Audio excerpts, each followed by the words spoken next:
दिल्ली में राजनीतिक सरगर्मी तेज है, लेकिन रेल भवन का दृश्य हम आपको दिखा रहे हैं। यहाँ पर रेल भवन पर कई लोग यहाँ पर पहुंचे हुए हैं। यहाँ आप देख सकते हैं कि ये तमाम युवक कहीं ना कहीं एक बड़ी दूरी तय करके रेल भवन पहुंचे हैं और इन सारे लोगों से बात करेंगे कि आखिरकार इनकी समस्या क्या है और ये लोग इतनी दूरी तय करके क्यों आए हैं, क्योंकि चेन्नई से ये लोग यहाँ पर पहुँचे हैं और एक बड़ी संख्या में यहाँ पर आए हुए हैं और इनकी अपनी समस्या है और ये समस्या रेलवे से जुड़ी हुई है। आइए सीधा इन लोगों से बात करते हैं। क्या नाम है भाई साहब आपका? मेरा नाम प्रवीण है। तो प्रवीण जी, क्या दिक्कत हो गई इतने लोग एक साथ और वो भी रेल भवन में? मैं बताता हूँ। एक्चुअली हम लोग एक southern zone course complete act apprentice है। तमिलनाडु से हमने कोर्स रेलवे का कोर्स कंप्लीट किए हैं, अप्रेंटिसशिप किए हैं।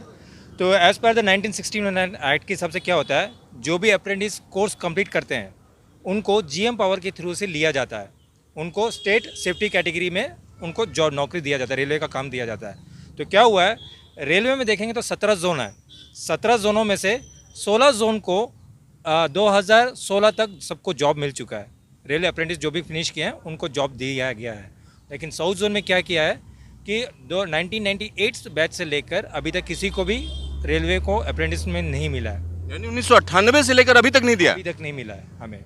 तो ये मामला आपने पहले उठाया? हमने बहुत बार उठाया है और हम आपको ये भी दिखाना चाहते हैं आपको। आईसीएफ में सदर्न जोन में देखेंगे तो दो एसोसिएशन है, जैसे कि 2 यूनिट्स हैं। एक है आईसीएफ है, ये है कोच फैक्ट्री का है, और ये है सर्विस यूनिट है, सदर्न रेलवे है। तो इसमें देखेंगे तो आईसीएफ में देखेंगे तो 1998 से लिया नहीं गया है और सदर्न रेलवे में देखेंगे 2008 से। बट दोनों एक ही जगह में, चेन्नई में ही है, तो दोनों में ही कंपैरिजन क्यों है, नहीं लिया गया।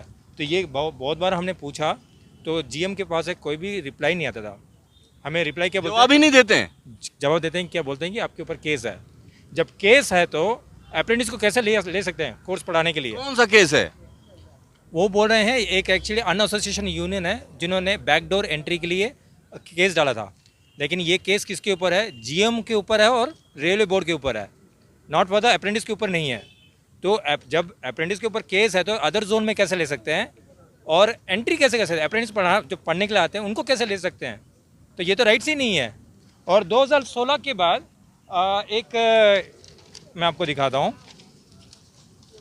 2016 के बाद की आप बात कर रहे हैं यहाँ पर? 2016 हाँ। एक हमें कॉपी मिला था जिसमें नोटिफिकेशन है, इसमें दिया है 2004 में पहले डायरेक्ट एंट्री था जो कैंसिल किया गया है। 2004 में डायरेक्ट एंट्री होती थी अप्रेंटिसशिप से? अप्रेंटिस को होता था और 2016 में ये एंट्री को उन्होंने क्या किया, एक पॉलिसी लागू किया है, नया पॉलिसी कि 20% कोटा दिया था उनको, हमें दिया है कि रेलवे अप्रेंटिस को 20% कोटा में आरआरसी एग्जाम हो, आरआरबी एग्जाम हो, उसमें लिया जाए।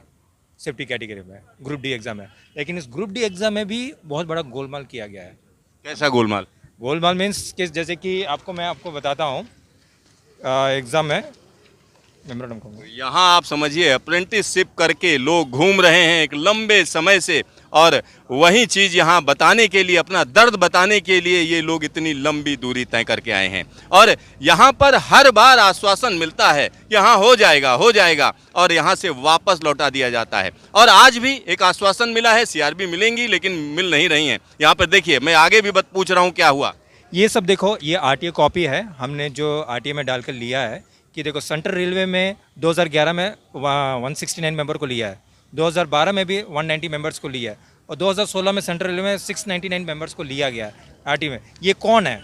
जब इनको ले सकते हैं तो साउथ जोन में क्यों नहीं ले सकते हैं? ये हमें एक बड़ा सवाल है, क्योंकि एक तरफ एक जोन में कहा जा रहा है ये पॉलिसी के तहत ऐसा किया जा रहा है कि आपको नहीं लिया जा रहा, आपके ऊपर केस है, और दूसरे जोन्स की अगर हम बात करते हैं तो यहाँ इन लोगों ने आरटीआई के जरिए निकाला है। आप समझिए कि ये मेहनत कर रहे हैं कि किस तरीके से इनके साथ गलत हो रहा है और उस गलत को सामने उजागर कर रहे हैं कि इस तरीके की चीज़ें हुई हैं, लेकिन इनकी सुनवाई कहीं नहीं है। तो ये और क्या कहना चाह रहे हैं आप? हाँ, और एक मैं बताना चाहता हूँ, जैसे कि अभी बोल रहे थे कि केस है, जब भी हम जीएम के पास जाते हैं बोलते हैं कि केस है हमारे ऊपर, तो केस होने से ये कैसे ले सकते हैं? 2012 में भी उन्होंने 3 मेंबर को लिया है, 2010 में भी इन्होंने 306 को लेके लिया।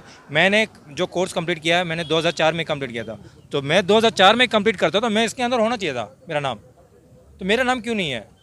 और क्या लगता है ऐसा क्यों हो रहा है आपके साथ? तो हम यही तो जानना चाहते हैं, ये क्यों कर रहे हैं? साउथ जोन में क्यों कर रहे हैं? तमिलनाडु इंडिया में नहीं है क्या? हमें वही डाउट लग रहा है, तमिलनाडु इंडिया में है कि नहीं है। कि अदर जोन को क्यों कंपेयर, अदर स्टेट को क्यों इतना डिफरेंशिएट कर रहे हैं। तो आपको जॉब देना है तो अदर स्टेट को दीजिए, बोल दीजिए स्टेटली, नहीं साउथ को जोन को नहीं देना चाहते हैं, तमिलनाडु को नहीं देना चाहते हैं, तो क्यों? बड़ा आरोप आप लगा रहे हैं। जरूर मैं लगाऊंगा। और ये सब जियो कॉपी है जो हमें जैसे 96 में दिया गया था अप्रेंटिस को लेने के लिए, और ये 2004 में भी दिया था अप्रेंटिस को लेने के लिए। तो ये सारे जियो कॉपीज़ हैं हमारे पास, हमने ये सब दिखाया है।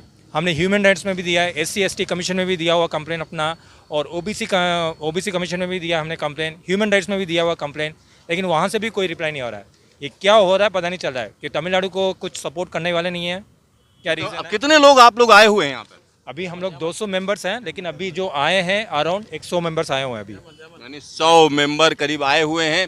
आप समझिए 200 इस तरीके के लोग दर बदर भटक रहे हैं, और कहीं ना कहीं ये आरोप वाकई संगीन है, क्योंकि सीरियस मामला है ये आप हल्के में मत लीजिए, क्योंकि आप समझिए पूरा का पूरा अपनी जवानी दिए हुए हैं ये लोग, और लगातार ये कोशिश कर रहे हैं कि रेलवे कोर्स कंप्लीट करके जो अप्रेंटिसशिप को नियुक्त ना किया गया है उसके लिए आवेदन भी किया हुआ है। यहाँ देखिए अलग अलग जगहों पर खबरें भी छप रही हैं, साथ ही साथ लोग सुसाइड भी कर रहे हैं। सबसे बड़ी बात यह है कि लोग अपनी जान दे रहे हैं, क्योंकि लंबे समय तक बेरोजगार रह रहे हैं, और ये बेरोजगारी कहीं ना कहीं मार डालने वाली है। और यहाँ पर जो हताशा है वो आसानी से देखी जा सकती है, और इतनी लंबी दूरी तय करके लोग यहाँ पहुँचते हैं, यानी समझिए चेन्नई से यहाँ तक आते हैं, तो ये वाकई चिंता की बात है और इसकी सुनवाई होनी चाहिए। क्या कह रहे हैं? चेन्नई में देखेंगे तो 2015 में तो हमने एक ICF में, जो ये ICF में अप्रेंटिस हैं, ये मेरे साथी हैं, हम सब ने एक प्रोटेस्ट किया था, और हमने GM को बताया था कि ये प्रॉब्लम है सर, जल्दी हमें रिजॉल्व करके दीजिए, क्योंकि जैसे कि अदर जोन में सबको मिल रहा है वैसे हमारा हक, हमारा जॉब हमें मिलना चाहिए बोलकर। लेकिन इतना मेंटल स्ट्रेच किया है, किसी को भी जॉब नहीं दिया। तो हमारा ये जो फ्रेंड था फ्रस्ट्रेशन होकर